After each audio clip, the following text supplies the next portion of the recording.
হে জগতবাসী, আজ আমি শামীম আলী চিশতি আপনাদের সামনে একটি আলোচনা নিয়ে আসলাম।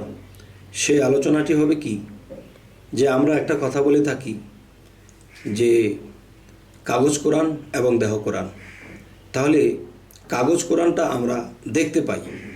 কাগজ কোরআনের মধ্যে আল্লাহর কথা, আল্লাহর বাণী সুন্দর বাছে বাছে সিরিয়াল বাই সিরিয়াল বসানো আছে, সেখান থেকে আমরা পড়তে পারি। তাহলে কাগজে কোরআন লিপিবদ্ধ করা হয়েছে আল্লাহর কথাগুলো। তবে আরেকটি কথা বলা হয় যে সেই কথাটি হলো দেহ কোরআন। তাহলে দেহ কোরআন, আমরা তো কাগজ কোরআনটাকে বুঝে শেষ করতে পারি না। আল্লাহর বাণী বোঝাটা অনেক কঠিন বিষয়। তাই কাগজ কোরআনের মধ্যে যে ইঙ্গিত স্বরূপ দেওয়া আছে যে মানব দেহটা আল্লাহ আরবি হরফ দ্বারা সৃষ্টি করিয়াছেন, তাই এই মানব দেহটা আল্লাহর কাছে শ্রেষ্ঠ। যেমন মানুষ 18,000 মাখলুকাতের মধ্যে শ্রেষ্ঠ কেন, এই মানুষটাকে আল্লাহ আরবি হরফ দ্বারা সৃষ্টি করিয়াছেন। তাই ক্ষুদ্র বিশ্বের মধ্যে যদি আমরা, কিংবা ক্ষুদ্র দেহ বিশ্বের মধ্যে যদি আমরা বুঝতে পারি, তাহলে মহাবিশ্বেরটা আমরা বুঝে নিতে পারব। তবে হে জগতবাসী, আজকের এই আলোচনাটি হবে যে মিম হা মিম দাল, মিম হা মিম দাল এই 4টি অক্ষর মহাবিশ্বের কোন কোন স্তরে মহা স্থান নিয়ে আছে, এই নিয়ে কিছু তথ্য আলোচনা করিব। ইনশাল্লাহ আপনারা মনোযোগ সহকারে শুনবেন। মহাবিশ্বের ভিতরে এবং বাহির মিলাইয়া এই 4টি অক্ষর মহাভাবে এবং মহা 4টি জায়গায় স্থান নিয়েছে। প্রথম যেই মিমটি, সেই মিমটিতে আরশ সৃষ্টি করিয়াছেন আল্লাহ, যাহাকে আরশে আজিম বলা হয়। সৌরজগৎ অর্থাৎ আলোকিত জগৎ, তাই সৌরজগৎ বলা হয়। আরও বলা হয় সিদরাতুল মুনতাহা। এই স্থানটি যে প্রথম মিমটি আছে, সেই মিমটিতে অন্ধকারের কেউ যাইতে পারে না এবং টিকিয়াও থাকিতে পারে না। এরপরে আসি হা অক্ষর নিয়া।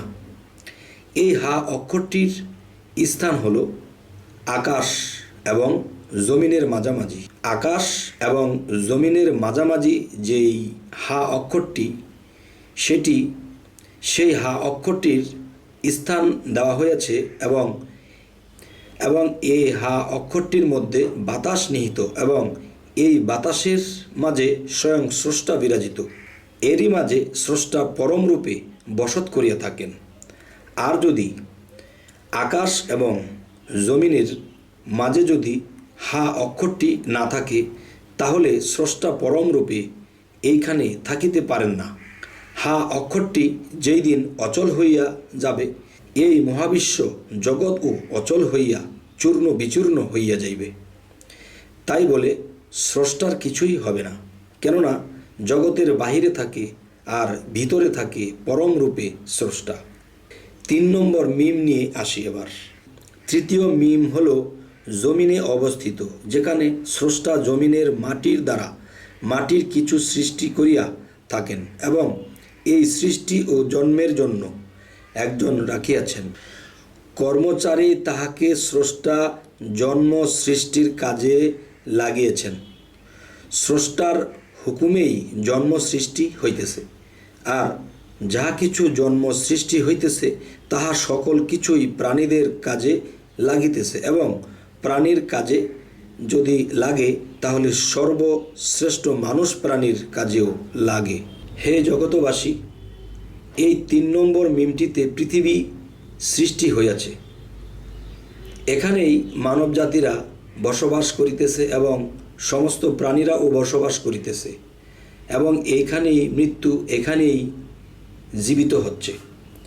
এবার আসি 4 নম্বর অক্ষরটি হলো দাল। অক্ষরটি হলো জমিনের তলদেশে, যাহাকে বলা হয় পাতাল। সেই পাতাল সৃষ্টি হইয়াছে দাল অক্ষরে। যেখানে দাল অক্ষরটি অবস্থিত, সেখানে দাল অক্ষরটি কি কাজে লাগিতেছে এবং এই দাল অক্ষরটি ওখানে তাহার কি ডিউটি, এবং সেই দাল অক্ষরটি পৃথিবীর বাহিরে অবস্থিত, কিন্তু বিশ্বের বাহিরে না। দাল অক্ষরটির ডিউটি হলো সমস্ত বিশ্বের ভার বহন করা। চন্দ্র, সূর্য, গ্রহ, নক্ষত্র এবং পৃথিবীর সমস্ত কিছুর ভার বহন এই দাল অক্ষরটি করিতেছে।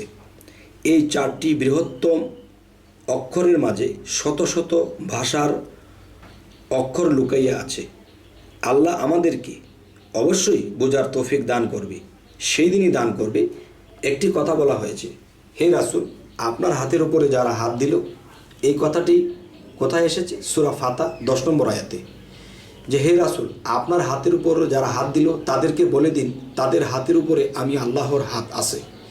তাহলে যদি কোনো একদিন মানুষ কামিল মুর্শিদের কাছে যায়, যাওয়ার পরে যখন নিজের পরিচয়পত্রগুলো পাবে এবং দেহ কোরআনকে চিনতে পারবে, তখন মহাবিশ্বের বিষয়টাকে সে জানতে পারবে, চিনতে পারবে। তখন শয়তান কোনোদিন এই ব্যক্তিকে আটকাতে পারবে না। যাই হোক, এই জন্য একটা কথা বলে থাকে যে এইসব তত্ত্বকথা যেইজন জানে, নরলোকে তুচ্ছতারে দেবলোকে মানে। তাহলে আল্লাহ, অবশ্যই আল্লাহর কাছে আমরা সম্মানী হব যদি আল্লাহর সৃষ্টি সম্পর্কে জানি এবং সুবহান আল্লাহ বলি যে আল্লাহ তোমার সৃষ্টি কত সুন্দর, কত জ্ঞানী, তুমি মহাজ্ঞানী, তুমি সেই জ্ঞান দ্বারা এই সৃষ্টি করিয়াছ। আজ তোমার প্রতি আমরা সমস্ত সৃষ্টি এবং আমার থেকে সহকারে সমস্ত সৃষ্টি তোমার কাছে অনুতপ্ত এবং তুমি মহাজ্ঞানী, তোমার উপরে আর কারো জ্ঞান নেই। হে জগতবাসী, আজকের এই আলোচনাগুলো করার মূল উদ্দেশ্য যে মানুষ নিজেকে চিনুক। যেদিন নিজেকে চিনবে, জানবে, সেদিন মহাবিশ্বটাকে চেনা হবে। তখন নিজকে যখন চেনা হবে, তখন আল্লাহ যিনি, তিনি কীরূপে কীভাবে সমস্ত কিছু দেখতে পারবে, জানতে পারবে। তাই আজ এ কথাগুলো বলছি। আরেকটি বিষয় হলো, আমাদের এই চ্যানেলের আলোচনা যদি আপনাদের ভালো লাগে তো অবশ্যই সাবস্ক্রাইব করে রাখুন, পরবর্তীতে যেন আপনাদের সাথে আমাদের সাক্ষাৎ হয়ে যায় এবং আরও কিছু কথা আমরা লেনদেন করতে পারি, জানতে পারি, শিখতে পারি। তবে এই বলেই আজ রাখবো। সকলে ভালো থাকবেন। আল্লাহ হাফেজ।